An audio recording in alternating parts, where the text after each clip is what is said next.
শিক্ষক, আমার ভাষা নাই, তাদের কাছে হাত জোড় করে মাপ চাই। নিরাপত্তা দিতে পারি নাই, নিরাপত্তা দিতে পারি নাই।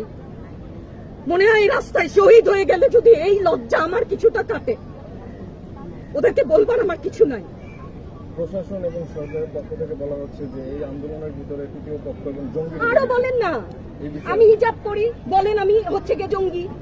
আরো বলেন না, যারাই প্রতিবাদ করছে জঙ্গি। হ্যাঁ, ৭১-এর সময়ের জঙ্গি এক যদি চেহারা অমন হয়, ২৪-এর জঙ্গি চেহারা এরকম হবে। তাহলে গত কিছুদিনে বাংলাদেশ থেকে যে পরিমাণ গ্রেফতার হয়েছে তাতে দেখা যাচ্ছে যে ৮৫% সাধারণ মানুষ যারা কোনো দল করে না। এই বিষয়ে দল করলেও বা ক্ষতি কি?